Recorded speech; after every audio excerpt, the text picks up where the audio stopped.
This is the True American Podcast, folks. I am doing the very rare thing of going live with this broadcast, just checking it out, just seeing what I can do and what I cannot do.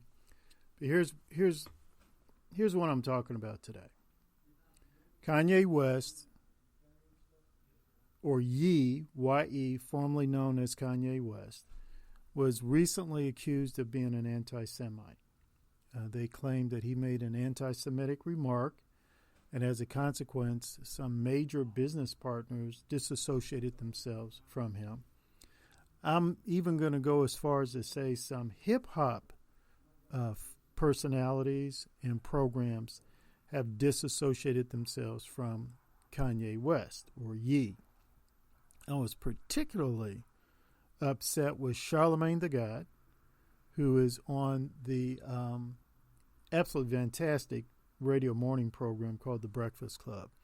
That is an amazing morning program, The Breakfast Club. If you are not familiar with that, you are wrong. You need to get familiar with that. That is a great morning program.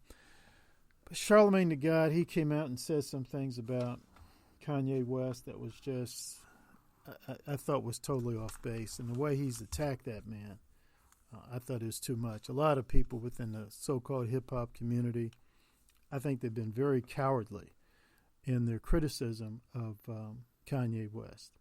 So I'm going to tell you this. Number one, if Kanye West made an anti-Semitic remark, yes, he should be challenged on it. Yes, he should be challenged on it. And the best way to challenge him is to go to what I call the marketplace of ideas. Just go up there and say, look, here's what he said, and here's why I think it was anti-Semitic. You also need to define what is anti-Semitic. Secondly, I would make an appeal to the Jewish community, which is really quite a diverse community. So when you say the Jewish community, you have to say that understanding that it is a very diverse community, just like black folk in the United States. We're not one monolith. We're very diverse as far as our intellectual thought and our political thinking is going. Jews are no different. But I would still say to the Jewish community, you need to follow the example of Louis Farrakhan of the Nation of Islam. Farrakhan, he criticizes hip-hop folk, rap artists and all. He doesn't sit there and say, hey, everything you guys say and do is great. He criticizes them, but Farrakhan criticizes them in love. He does it with great respect. He doesn't hold his tongue, but he does it from a basis of respect, and he does it out of love. The Jewish, and that's why Farrakhan has a great relationship with the hip-hop community. He meets with these young guys. Most of them are young men, as you know. He meets with them, talks with them, sits down with them. He's almost like a fatherly figure. That's just a fact. But the Nation of Islam reaches out, and they try to connect with these young brothers and say, hey, man, let's sit down and talk. This is what the Jewish community needs to do. Every time they say something like, what's that young brother, Professor Griff and Nick Cannon? I mean, they are just part and parcel of the hip-hop community. You know, they're respected figures within the hip-hop community. And there was something that was said, I think Professor Griff said something on Nick Cannon's show. Oh, my God, I thought that they did everything but beat the heck out of Nick and Professor Griff. Look, let me tell you something. I don't agree with a lot of what Nick Cannon and Professor Griff have to say, but I respect them. I respect them. And when I have a disagreement with them, I have a disagreement with them. I express that, but out of respect and love. Okay? And this is where I think a lot of folks, a lot of Jewish intellectuals and scholars, that's the way they need to approach the hip-hop community. Hey, develop relationships. Pick up the phone once in a while, send a letter, email, and say, hey, let's sit down and have breakfast, lunch, or dinner, whatever. Let's sit down and talk. Let's get to know one another better. So that when you do believe that they've said something that's anti-Semitic, You don't come out with a baseball bat, a Louisville Slugger, and you just try to bash the brains out. You just say, hey, you know what? My brother, I respectfully disagree with you, and this is why. And then behind closed doors, no cameras around, go a little deeper into it with them. That's the second thing I want to say to the Jewish community. The third thing is, the reason why I'm bringing this out now is I'm asking a question. I'm looking for an answer. Since when did Kanye West, or Ye, become anti-Semitic? Was it before he married Kim Kardashian, or was it after he married Kim Kardashian? I'm just curious. When did that happen? When did that development take place? Was it during the courtship? He's an anti-Semite and he hates Jews and all that stuff while he's dating the woman? Or was it during the marriage ceremony? It came out, I hate Jews. Or was it during the wedding? Was it during the marriage? When did it happen? Was it when he got her pregnant? When did it happen? That's a serious question. Now all of a sudden she's an anti-Semite? He's an anti-Semite? When did that happen? That's a serious question, people. That's a very serious question.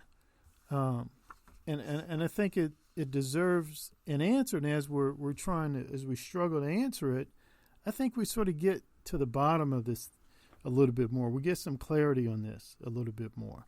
I'm no one who supports anti-Semitism. I once did a Holocaust education seminar, and it's on my website, or you can go to my YouTube channel, put in my full name, Corbin Sievers, Seavers, and it should come up. If it doesn't come up under that, go to YouTube and put in Book Talk with Corbin, and you see that. I'm an evangelical Christian. My Lord and Savior is Jesus Christ. He was raised as a Jew by Jewish parents in the Jewish culture, and he was thoroughly taught the books of Moses. Many times he quoted from the book of Moses. So anti-Semitism and my Christian faith, it's like oil and water. They don't go together. And I want to make that clear. But I also want to make clear, hey, we need to engage in some critical thinking. It's like, okay, since when did Ye become an anti-Semite? I'd really like to know. And the final thing I want to say, Ye, anytime you want to come on my podcast, brother, I'm going to give you full reign to talk. Now, my podcasts are usually only 15 minutes. I'm going to give you full reign to talk. I'm not going to edit you. And let me tell you something else, too. I'm not going to apologize for having you on my show. I'm not going to apologize. I may express my disagreements with you, but I'm going to do it respectfully. But I'm also going to express my agreements with you, and I'm going to do that respectfully. Okay, folks, this is it. True American Podcast. I normally only deal with local and state issues. I'm here in the Commonwealth of Kentucky. I'm a proud Kentuckian. But I had to bring this out because, we have some issues of anti-Semitism here in Louisville. As you know, one of our candidates for mayor was Mr. Greenberg. And some idiot went in there and tried to kill him, broad daylight, tried to assassinate the brother. And there are folks within the Jewish community who they didn't feel comfortable expressing what they thought was an anti-Semitic attack. And I agree with them. I think it was fueled by that guy, young black man.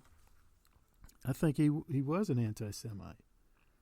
I think he was. But here's what bothered me is that a lot of Jewish folk here in Louisville, they didn't feel comfortable bringing that out because they thought they'd be criticized and severely criticized, etc. Now, I got an issue with that. I got a real serious issue with that. I don't like it when people feel that they can't express themselves. Sorry about that. So I brought that up in a prior podcast. But let me go back here talking about Ye.